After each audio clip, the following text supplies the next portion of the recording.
نیمه ډیوري چې دی راغی خو سره میلاو شو او دغه یې وکړو د سبزي مندي سودا سره واخېسته د کالاکوټه پورې تللي خبرې اترې بسم الله دو سره دا یو ځای رانه عمان نه سره یو ځای راغلی یم دا 2 ورځې زما سره هملته 3 ورځې زموږ سره یو ځای و دی نور په بل ځای کې پاتې کېدو لرې پاتې کېدو ما څه 15 کاله بعد دی ولید خو ما دی زمونږ ماما کېږي دا زمونږ ماما دی صحیح ده مونږ یو ځای راغلی دغه نه یو ځای راغلو مطلب دا ایرپورټ نه یو ځای راغلي وو ټولو صحیح ده 2-3 ورځې موږ سره هلته په دیاره کې ومو ښه برابر او ښه په سور کې او په لاره باندې ښه ملته یې خندا او ښه ټقا و دته یې ډرور ته ویلوي ښه په قلار قلار راځم هلته چې ښه ماښام ورسو یا به دې جومات کې ته وده شوی وي ښه شپې تللی دا ګپ شپ یې ښه برابر او ښه په سور کې و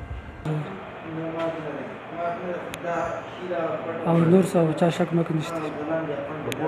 نه راپورټ نه کوي جی زما نوم نوابزاده دی او د فاضل بیګ ګاډۍ اوسېدونکی او دا محمد رفیق نوم یې دی د سیرو لالکو اوسېدونکی دی او د خورۍ